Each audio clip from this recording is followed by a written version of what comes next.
Hi there, everyone. My name is Christian Eschbach, and welcome to another one of my album reviews where we are continuing on with this cool little set I picked up here, David Bowie's Ziet, 77 through 79. And we are in the 79 section, as we've already covered 77, and that is David Bowie's Lodger. Okay, whew. This is one of those albums. Now, I remember seeing this album over and over, and I'm going to. This is one of those ones I got to pull it out to show you. Oh, no, no, no. Let's be clear.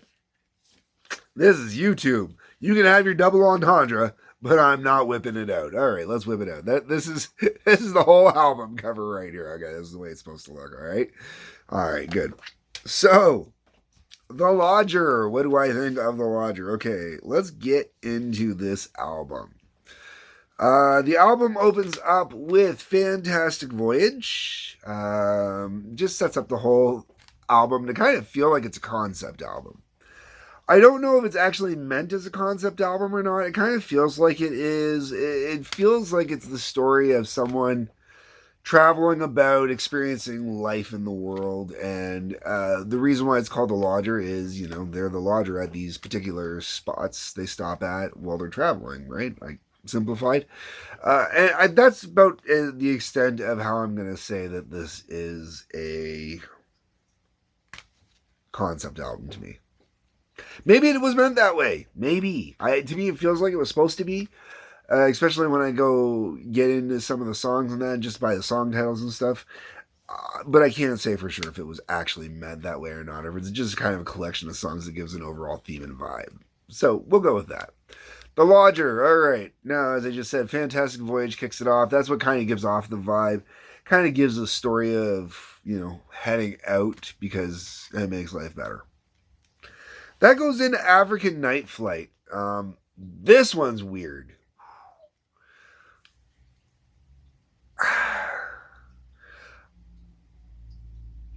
We're definitely getting into polyrhythmic percussions on this one. And we're definitely getting into a vibe that is definitely incorporating what I feel would be more worldly style percussion elements and world music elements. Sort of. This one's really kind of... This one really is just kind of a confusing mess for me in some ways, but that confusing mess will basically generate one of two things. You'll either hate the song completely and never want to listen to it, or it will honestly grow on you, and as it grows on you, you kind of develop a bit of a respect for it. It depends on how much time and energy you want to actually give into this, but this is definitely one of those holy what the kind of moments, really, yeah. All right, and we're gonna move on. All right, so yeah, we start the Fantastic Voyage, and then we have the African Night Flight, which just feels like it's all weird and messed up.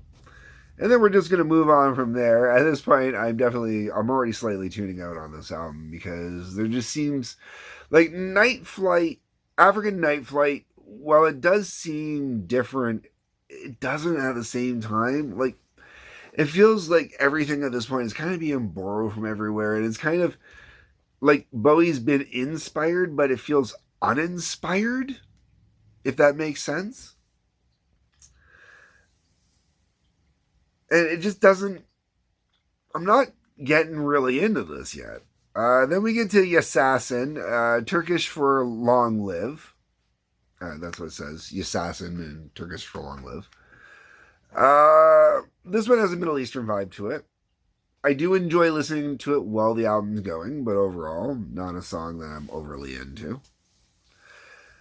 Red Sails is the first song on this album I really kind of dig into. But even then, it's still an album cut.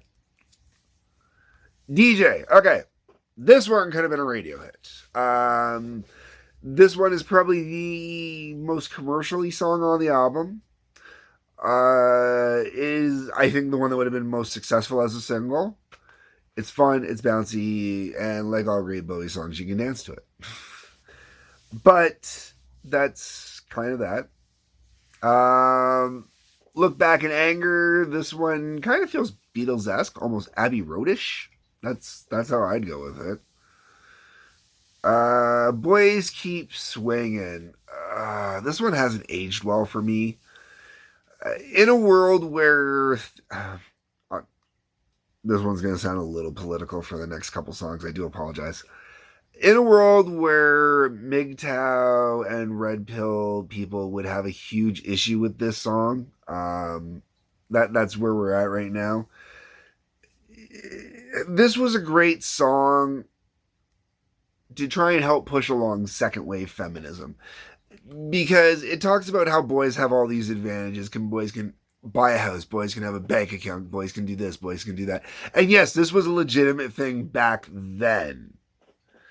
Nowadays it isn't. Nowadays it really, like, this song would feel out of place if all of a sudden it came back and started making a presence on the radio again, and it would really enrage a lot of people, because it would really feel like, you're still hammering at guys in a world where we have more or less achieved equality. That's a whole different discussion I've talked about in Confessions of a Domestic Injury, so I don't really want to get into one here. All right, then we're going to move on. We hit Repetition.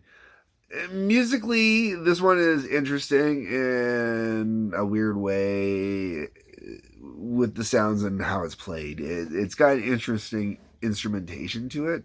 Really cool that way. Lyrically, to me, it's basically Alice Cooper's Only Women Bleed. That kind of song. And then the album finishes off with Red Money. And there is no song on this album I would have considered a closer, really. There's nothing that would have popped and stood out. This album, the whole way around, really kind of bit of a disappointment for me. It didn't do that much for me. Honestly, it really didn't. And I'm glad I got it in this set, because I wouldn't own the album otherwise. I would have been disappointed if I would have bought this album for, like, brand new for like $15-20. But in a set that I paid, equivalent to maybe $10 a CD, it works. Anyways, I'm going to move on, wrap this up with Stage, which will be my next one, and that's how I will close out talking about this whole set. As for this album, I don't recommend buying this album on its own. Not for me, not my thing. Might be your thing. Definitely. Out of all the albums in this set, not the one I'm interested in.